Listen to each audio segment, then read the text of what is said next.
A día de hoy existe una gran preocupación en todo lo relacionado con los trastornos de nuestra mente, por lo cual he decidido traerte un top donde vamos a explorar varios de estos. Te pido, mi oyente, que te quedes hasta el final, ya que iremos de menos a más y no quiero que te pierdas lo más interesante, ya que estoy segura que te va a sorprender. Ahora, sin más dilación, comenzamos. Las personas que sufren de este trastorno se caracterizan por tener tendencia a no relacionarse con la sociedad que les rodea. Esto llega a tal punto que en algunos casos llegan a evitar cualquier tipo de interacción con otras personas. Los síntomas y conductas más frecuentes de esta patología incluyen robos, agresividad, tendencia a la soledad, violencia, mentiras, etc. Las personas que la padecen suelen ser de carácter tímido, depresivo y con un alto nivel antisocial, y el miedo a relacionarse con otras personas normalmente debido a ser rechazados. A día de hoy se realizan terapias psicológicas muy efectivas para manejar este tipo de trastornos. El síndrome de Estocolmo es un trastorno mental relativamente frecuente en personas que han sido víctimas en un secuestro, el cual lo lleva a tener algún tipo de apego positivo hacia los propios captores.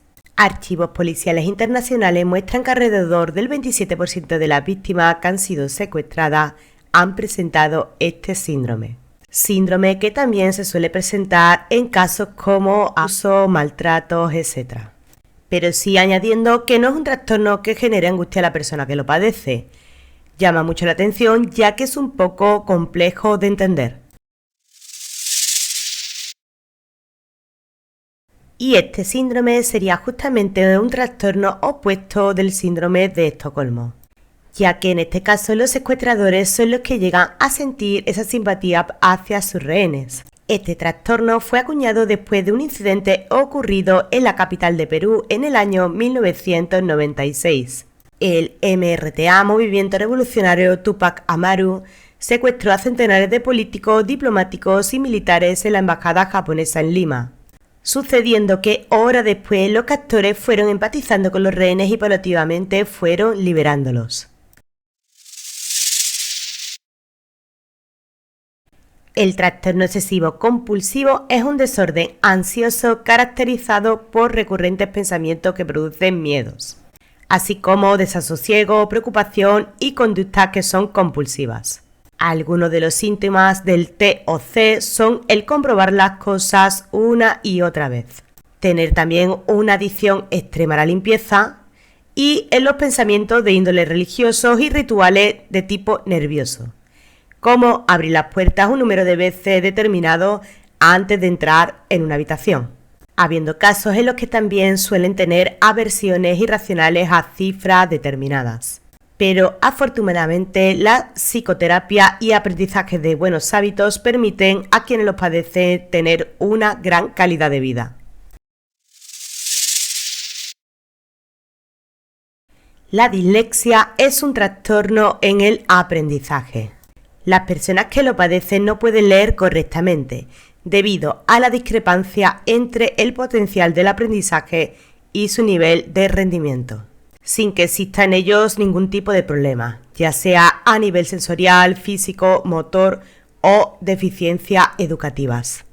Este trastorno causa desajustes en la lectura que a su vez pueden causar otro tipo de psicopatologías del aprendizaje y de la autoimagen. Como consecuencia, las personas afectadas por dislexia tienen serios problemas de comprensión en la lectura. Pero afortunadamente en nuestros tiempos la intervención y el tratamiento ofrecen mucha garantía para hacer frente a este tipo de trastornos. Y normalmente, llegada a la adultez, una amplia mayoría de disléxicos no tienen ningún problema para escribir con toda normalidad.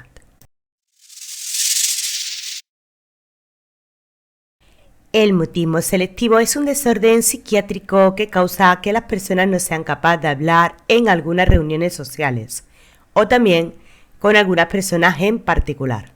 Usualmente esta patología viene asociada a la timidez y a la ansiedad social, y es más frecuente que se aplique en niños. Cuando ellos comienzan su etapa escolar, algunos no pronuncian ni siquiera ni una palabra, a pesar de hablar de forma fluida en casa o con sus familiares. Por lo cual solo la continuidad en el tiempo de esta conducta puede ser alarmante, pero en la mayoría de los casos los síntomas van desapareciendo poco a poco. La esquizofrenia es un trastorno mental causado por una anomalía en los procesos cognitivos y por una pobre respuesta a nivel emocional.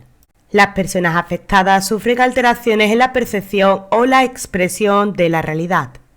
Comúnmente se conoce este trastorno como aquel que las personas afectadas oyen voces en su cabeza.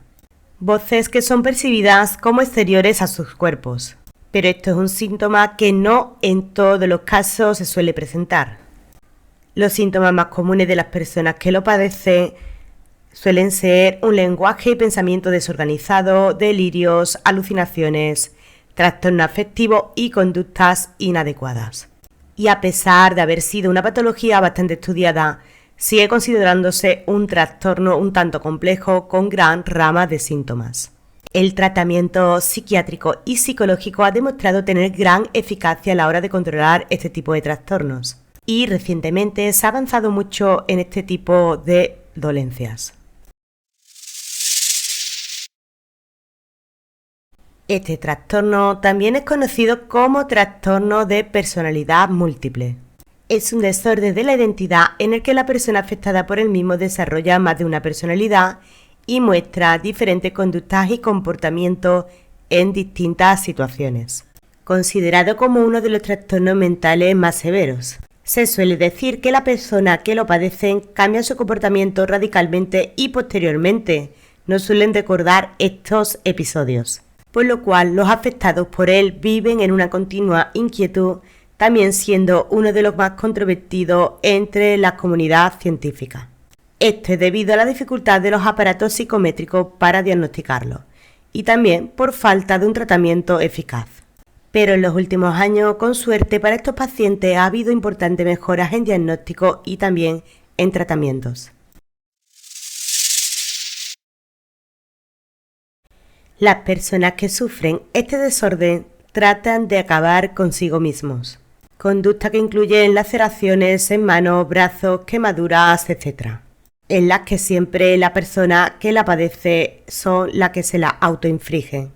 Usualmente esta conducta puede estar motivada no en querer conseguir autoeliminarse, sino más bien en recibir atención de las personas que lo rodean, lo cual remite a un trastorno de fondo que suele ser grave, ya que muchos de los afectados acaban autoeliminándose.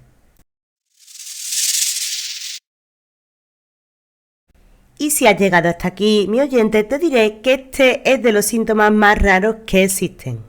Considerado un trastorno psiquiátrico, el afectado cree que ha muerto o que ha perdido su fluido vital o incluso llega a pensar que le faltan algunos órganos internos. Los mismos pacientes suelen indicar que incluso llegan a olerse el olor a podredumbre. Esta enfermedad, que es también conocida como la enfermedad zombie, es considerada una patología muy peligrosa, ya que las personas trastornadas pueden actuar de forma imprevisible, al punto de llegar a dejar de ingerir alimentos e incluso bebida. Frecuentemente esta conducta está relacionada a personas nihilistas y que son también de índole hipocondríacas. Este síndrome recibe su nombre a Jules Cotard, quien fue el primer médico que diagnosticó esta extraña condición, llegando a describir las diferentes fases del trastorno en una tesis.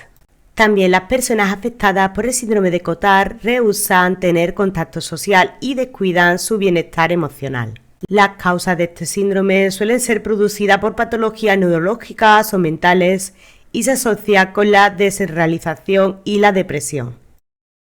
Cuéntame qué afección te han impactado más y si conoces algún caso relacionado con alguna de ellas. Déjame tu respuesta en la caja de comentarios. Pedirte también que si te ha gustado el vídeo me dejes un like y te suscribas si aún no lo has hecho, ya que eso me ayudaría un montón. Sin más, espero que tu día sea maravilloso. Nos vemos en un próximo vídeo. Adiós.